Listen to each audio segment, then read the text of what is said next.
Hello, everybody, and welcome to another episode of This Week in X, presented by Crushing Comics. I'm your host, Crisis with a K, and I'm here with three of my friends, fellow fans, and lovers of the mutant race from around the world, Fariha, Harry, and Tyler. And we're here to talk about X-Force number 17, out the 10th of February, 2021. Now, we're going to get deep into this issue, and this issue that's deeply about one character. So we're probably going to talk about that character's history too, a lot of X-Men history as well. So the point being, this is a spoiler-filled discussion, and we want you to know that before you join us for it. And we hope that you're going to join us. For X-Force 17, I want to have one go round of our initial thoughts, and then we will dig deeply into the world of Quentin Quire. But first, starting with Tyler, what was your gut reaction to X-Force number 17? I'm glad that the running gag of Quentin dying in almost every issue has some ramifications. And, I really enjoyed this one. While I gave Percy a lot of grief regarding his Wolverine, I like this take on Q. Cassara has to flex his artistic muscle slightly differently for this issue, but, it is still beautifully drawn. I give it a 3.75 per shellac toenails out of 5. Dang. All right. I love this. So this is like a great issue. This is like such like a nice relief after a few hit and miss issues that we've been kind of pushing through. Like it is like it's a different kind of style or vibe for Cassara to get into. It's a little bit more cartoony, a little funnier. It's kind of there's a lot of character in this issue. And I love Quentin Quire. He's an annoying character. There's no getting around this. That's just baked into the cake. But it is kind of fun when you kind of get it's a little bit more emotion with this guy. And this was just like easily my favorite issue of this book in a while. And it was my favorite of the week. And I want to say again, Cassara is really, really, really good this issue. It's really, really great stuff. Yeah. Fariha. So I have a group of like ex-bad boys that's like, I'm their nanny. So it's Namor, Dakin, Hellion, and Quentin, and then Vulcan is like, Tyler said that I should add Vulcan, so Vulcan's there too now. And then so therefore I really love Quentin, even though at first I wanted to choke him, when he first appeared in or first when I saw him was in X-Men Schism, I wanted to really choke him. But since then I've grown to really really like him a lot. And this was just an issue dedicated to him, all about him. I'm all for it. And it was like, this was actually really good. So I'm giving it 5 out of 5. I had a moment when I started reading it thinking like, oh, great, we're just going to have Quentin die again on this cruise ship. And then we're going to go back to like the other scenes. And as it continued to unfurl and it became clear that it was a full Quentin issue, and it was a writer who like understood that there's nuance to Quentin and it's not just a gag character, that the gags are driven by the nuance. I just got like increasingly more and more giddy as it was going on. Like, yes, this is somebody, like, yes. And until the end, I think I just was like bouncing as I was reading it because it just got it. He just got it. He totally got it. And also, I mean, Cassara, we are some of the #1 Cassara fans on the internet, certainly on YouTube. Yeah. Many of us own his pages. But I have to give a special note to the colors from Guri FX here. As they subtly change as the issue's going on, it's much glossier and shinier at the beginning instead of that kind of Dean white highlight thing. And as we get deeper and Quentin gets more like fully realized as a character, the colors change. And like we know that I love this detailed stuff. I don't know if there's any complaint I could have about this comic book, honestly. It's just a great issue. I guess if you don't like Quentin Quire, skip it. But I thought it was brilliant, just totally brilliant. No, I mean, if you don't like Quentin Quire, read it. Yeah, read it, because you might. Because a lot of people get him really wrong. Yeah. Right. So the thing is, this is where it is. So we're Quire fans, we're Cassara fans. And at the moment, we're Percy fans, because he knocked us out of the park. Yeah. So let's get into it.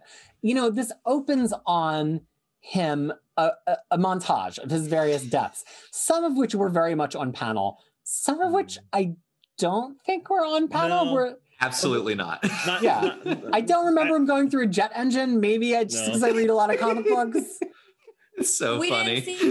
We didn't see acid We didn't bomb. see him taking up the acid bath bomb. That Yeah. wasn't also a thing. Did we see him being My- killed by a bouquet of flowers? Like, No, My so favorite is murder. the bear just hits him. The bear just slaps him. You just see him flying away. No, Yeah. actually, none of these scenes were in the previous issues. really? I could have sworn that them. some of them were. Yeah. Okay. Well, I mean, with the exception of the one that he was gunned down by, with Wolverine and Domino in that panel, maybe, but I don't think that was how it happened, because I think that scene was really, I mean, the scene that I was thinking of was when they were halfway through the gate and they got cut off. Right. But and the thing is, like, but it also makes sense because this is him telling you the story. Yeah. So obviously he is changing what you're seeing, right? Because That's his whole gag, that he's Yeah. an Yeah, his unreliable whole gag. narrator, But which that's this his issue gag. gets. right. And then, by the way, I will also want to mention that I mentioned it before that his shirt is something that he projects on you. That Yes. it's not really what's actually written there. So it's just a projection that what he wants you to see. But the thing is that I just really like that. I mean, I didn't like it, but the thing is, like, all these deaths are so horrible. Like, It's really bad. horrible. Like, they're so bad. Like, I know. like, there is no peaceful. I mean, obviously, death is wild. Like, and they're in the Yeah. experts and all that. But the thing is, these are like terrible, like so bad. But I mean, I guess like the flower one was the best of them all. But even that is like, it said like for QQ from the Church of Humanity. Like, Yeah.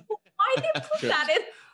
One of Oh, my the favorite Church of little. Humanity. Basically, they are Who like and what anti-mutant. flower service is delivering bouquets from the Church of Humanity to Krakoa? That's what I need to know. Well, you can see it's actually right in front of a door. So someone. Oh, so maybe some mutant flower delivery person came through and then gave it and just then went just away. the hand, nothing Just- else, just a hand. Yeah. Like, "Hee."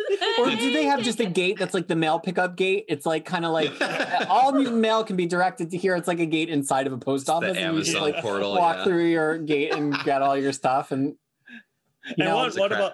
about the crab? Basically, like pinching his neck. oh, that one I was love- creepy. His Oh. decapitated head from So which- many of these they- have like glasses being destroyed or flown off his face. Yeah. They've even included that like in a few. There's just like so many nice little moments, like the crab. Well, yeah, we know by now that the glass is just a fashion statement, right? Yeah. as is Sure. confirmed by this issue. Yeah. Yeah, so, So- it's like it's a So fashion so statement.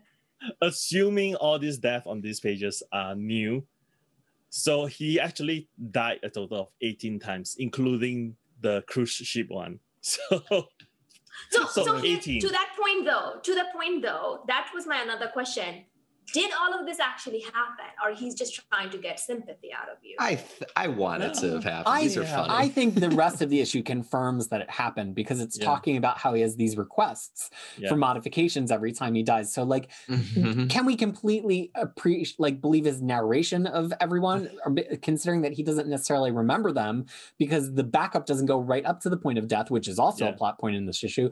That's no, true. this it's almost like hearsay. It's like, yeah, we found your head on shore. Yeah, Wolverine remembered you Yeah. going through the turbine. And this is like Quentin Quire's mythologized version of how he thinks it was that he died based on people telling him that he died, which makes it to me even more Quentin Quire. So this ends up with Quire. You know, part of the point of this that starts to get dissected is that he truly is the biggest hero in his own mind. Like, that's not a gag. He really Yeah. does think he's the protagonist, the hero, the center of attention at all times. And that's why he's such an unreliable narrator. So he arrives on this cruise ship to be like, screw off these other X-Force people. Like, I'm a psychic. I can handle this. And he finds everybody dead. And he finds this little girl who's terrified, as we learn as the issue wears on, specifically of him. Because is he the killer? Which brings up some real questions about what's been happening to his body and his consciousness in between all these deaths. Like, if you died 18 times that Tyler can count, and according to at least the data page later, at least 312 times, according to the 5, where are these 312 bodies exactly? Did they all get recovered by X Factor, or are some of them being used for other purposes? So what did you think about this idea that Quentin is the villain of the cruise ship? Or some amount of mutants, or no mutants at all, as it turns out might be the case. I mean, if Zeno could create pseudomino, they can definitely create a fake Quentin. So That was my thought. That's what I think is happening. And not to mention that he's an omega mutant, which is not made up, which is actually true and something he can stop talking about. He is Kid Omega, after all. Yeah, exactly. He can't just it's just in the name. So the thing is, so it kind of shows that when you replicate Domino, it's not necessarily as bad versus when you are doing it to someone with that power level, it really goes out of control. That's true. And that's the other thing I was kind of thinking is that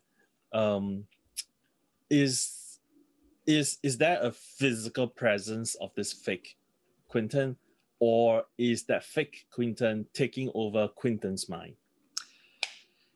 Yeah, I don't know. I was wondering that same thing. Is this like some kind of mental manifestation? Is this like another physical being? Like I was kind of, it was disorienting in a good way where I just wasn't quite sure. And it kind of kept me like on my toes for the rest of the issue. So I really want to find out what's going on there.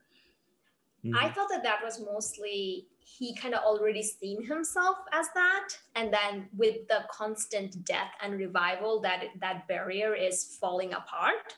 So I think that now, but the thing is, there's already a physical manifestation of that running rampant, and so it's like it's like he's having a nervous breakdown quietly. I just think it's interesting that we all have slightly differing takes on it. I think Percy's built us a pretty good mystery here. No, definitely. I mean, this is without a doubt. This is what I love about Percy's earlier X-Force, because he understood the characters. He gave us good stories and good mysteries. And I mean, even right now, he has not resolved all the mysteries, right? I mean, yeah, just take Wolverine away. Let Wolverine join the X-Men from X-Force, and no more Wolverine in Percy's run, and I think that would be great. There's a strong argument to be made for that, is all I'm going to say. Well, so he's died once again as a result of this cruise ship investigation. Decapitated, I think. Yeah, and Phoebe is there to meet him in the egg garden, and Phoebe, we find out, is filling him in on some details that the resurrection process is not replacing. And Quentin views it as blank pages, right? Like he's dying so many times and getting restored to a save point that's not quite as his death. And so he has this really fractured memory. Like imagine if you stopped remembering things at 9 o'clock every night, no matter what time you went to bed, right? And you're like, I was making popcorn in the microwave the one night, and like the other night I was on video call with Peter, and then, and you like never know how it ends, which is this, clearly it's a thing that happens. Clearly it's a mechanic that's been expressed by the Five, but we really dig into it and like how special it is that he has Phoebe to kind of fill in some blanks where she can for him. And it also gives Phoebe a really distinct character as one of the Cuckoos. And I find that really charming. This was shockingly affecting. I was like, oh my God, these two are cute. Like, this is really working for me. And, Quinn can be a gag character and definitely not like a emotionally vulnerable character, but like, certainly this not. Was like a nice, no. So like, I was like, oh my gosh, like this is actually working in a real, just simple, just powerful way. It was great. So to that point, knowing what we know about the Cuckoos and all that, how much of that is real? Or how much of that is without motive? Right. Because, okay, so the thing is, we first seen them getting together because they want to get together with Cable, but this was just kind of another backup. But it seems like Phoebe kind of was like, yeah, you know what? Whatever, who cares about Cable? So I'm going to go with this. And then, so because the thing is, why does he need to remind about that all the time? Because does it happen with other characters who they die and when they come back, they don't have any connection to their family? It doesn't. We haven't seen that happen. They come back fully remembering their friendship and stuff. So why does he need that reinforcement? Because he keeps dying before the backup is being made. Because he died so many times. Because remember there's a backup copy, right? And the backup is done like, I think once a week or something like that. And so if that date happens in between, and it's not backed up, when he dies and he comes back and his memory is restored, that date is missing. And he might be missing other deaths. He might be missing a date and like 3 other times that he came back to life. Yeah. Okay. Because I was just kind of thinking that it's like knowing what we know about the cuckoos, I was like, I don't know about that. Well, So I love that my response to that scene was, "This is so nice," and you were like, "What are they up to?" Yeah, what are they up to? What are they planning? I don't trust young lovers, and especially both who can manipulate their minds, each other's minds. I'm like, this is a suspect. What are you up to, Cuckoo?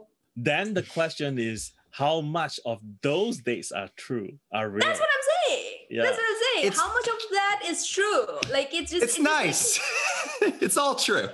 Well, I think there's 2 really interesting themes here, and they come together. And what I have to say is an utterly brilliantly illustrated passage of Phoebe kissing him, giving back his memories, and then him trying to unlock his own memories with the key. Just every panel of it is so awesome, especially the one where he's plunging the key to his eye, even though we know it's psychic. It's also like, and he's also being drawn, I think, a lot like Rami Malek, who was in Bohemian Rhapsody and Mr. Robot here, with the really big prominent eyes and the sort of like, I just think that one panel really looks like Rami Malek. But here's the thing. Thematically, I think there's these 2 things that we're really enjoying here. One is the idea of reliability of narrators. Is Quentin ever reliable? Are his deaths reliable? Is Phoebe reliable in general? Are the things that Phoebe's telling Quentin reliable? Like, there's so many stacks. We don't know if any of it's true, right? Which is like perfect for X-Force. Then there's this other theme that I think is a little bit more subtle of the idea of a locked box, right? The resurrection process is a locked box that duplicates your mind. Phoebe is keeping a locked box, theoretically, of accurate memories of what he's doing with her. Quentin has his own locked box in his mind that he does not want to disturb because it's the core of who he is. And with all the other things that are in flux about him, if he were to be tampering with that, would he even know himself? But Phoebe actually wants him to open that one. And I think that they're 2 concepts really in opposition to each other, right? One is about something that's dynamic, shifting, changing, unreliable. And the other one is about permanence, things you can trust, things that are concrete. And it's just really interesting how even the art is playing with going back and forth between them. Yeah. Anybody? I really like that whole key thing. It just reminded me very much of a lock and key. It's very lock and key. Yeah, the head key. Yeah, the head key is just very much like that, and even shaped a little bit like that. So like that too. So the thing is like, and it's one of those like, even though I was like, even though I was like, about it, it's also one of those like old cliche about the woman telling the man, "Open up to me." Yeah. Well, and it's also like creepily transactional. She says, "Thank you for sharing. I know it wasn't easy," as she plucks the tear from his cheek and tastes it. Like that's a little creepy. I don't know. Did that come out as sweet to you, Harry? Did you think that was sweet? No, that one. She bites his lip really intensely. I was just like, oh, okay. Yeah, there's some bad romance going on here. You're in the street, or I guess they're in Krakow. No, they're in the street. She is learning from Emma. Yes. That's what I was Take it from the boss. You have to ask Scott what he has endured through, with Emma. So that's the thing. Emma would have just licked the tear right off of the cheek, no middleman. Is this Krakoa's hottest couple? We gotta go take a vote. I don't know. But the thing is, like, I know. I mean, it felt a little bit kind of like, oh no, tell me. I'm going to save you. Yeah. So there was a little bit of element of that, even though I was like, oh. I look at more as like Quentin Quire is just like a big Dorcas. Like she's like, you are not. It's very obvious you're doing a bit where you can't open up. Just hurry up and do it so we can move along. Like it looked like more like she was more in a position of power than like pleading for him to do that. But that's how I read it. But that also, that's how I read it too, because to me, that's what made it connect past Quire so well, is he was totally a dweeb when he was introduced. And I think we've gone so far into this like Quire fantasy that we risk thinking he's cool. And it's almost like Phoebe telling us as the readers, like, let's just admit this is all an act that eventually is going to wear out. And, it was kind of like Percy actually saying it to the readers too. Like, we can't just play this gag out with Quentin forever. We've got to eventually move it forward. along the same vein, I kind of like that line that says that there is a difference between forgetting and not remembering, right? Because I think what he's saying here is that one is a choice and one is a circumstance, and there is this memory that he locked away because he chose not to remember it. We should say the art in this scene where they're walking down the street and just things are happening around them, like the soda pops popping off or the piano is going to fall on them. It's just such a great nice gag. And it's not, Quire draws so much like crazy island scenery, but this is just like a very normal New York City street, and it's just like a nice. He can do like kind of the more banal stuff very well. That's why I say he's flexing a different artistic muscle here, right? Because these issues requires him to draw drastically different things that than he was doing before it. So, and it's still just as thrilling, right? We've been championing Quire through him getting to draw all this otherworld stuff and all this Kirk Cohen stuff on the beach. Like, he's just great. Like, I don't think we need to have any kind of qualifier. And part of that is this great gag in collaboration between all of the artists on the book of the costume sequence, right? So we're putting him in different costumes, some of which are very identifiable. At one point, he's Cable. Exactly. With pink pouches. Oh, so good. I would have picked that one. At one point, he's Glob Herman. At one point, he's Gladiator. At one point, he's Wolverine. I'm having trouble placing the first two references. The punk mohawk one and the bodysuit with the bodysuit one. Do you think that punk mohawk Storm? I thought it was kind of like Apocalypse, like a little bit like of a Dark Seed, like Granny Goodness, Fatal Furies kind of thing. I don't know, but I'm not enough of a DC reader to know the exact. I know what you mean. Or it could be just a generic Mad Max reference. Yeah, I just read it as like a generic Mad Max thing, because he does say it's post-apocalyptic. Yeah. So, and then what about the all pink one? The clingy one. Who is that? I don't know where that's from. He's just talking about himself being too clingy. Oh, interesting. I love that he calls Wolverine the bad mentor. He's not even good at it. You're just the bad mentor. That's pretty good. Even though, to be honest, though, I would say that Wolverine actually could handle him. Like, he actually told him that, hey, get your act together in Wolverine and the X-Men. So I think, I'm like, it's bad because it actually worked. You know what I mean? I feel like Quentin would be like, oh, you're bad at this, even though it was like good advice that he gave him and all that. But the final one that he got, I was like, what's your thought on that? Looks like trash. Yeah. For me, it's the glasses. Like, what the hell are those? It's his psychic glasses. Well, psychic glasses. They look like 80s, like big blocky glasses. Tron. Like, I don't know. It is, the whole thing is very Tron. It's kind of like hints at the sword uniforms a little. Yeah. But it also looked a little bit like Cyclops. Like, I think he's trying to emulate Cyclops a little bit. I don't know. I didn't quite like it because the thing is, like, I'm like, Brian the Human gets such a cool uniform. Why are we not giving him a cool one? I don't like it. I'm like, I was kind of surprised that that's where it ended. Like, I thought that there would be another comment of he's like, the revolution's already been televised or something. Like, he was going to make a gag about it being very Cyclopsy. So I was kind of surprised when it was like, oh, this is perfect. But perfect. I do think it's going to be transitory. Like, this is just another step, right? Like, it's not like we finished the Quentin story here.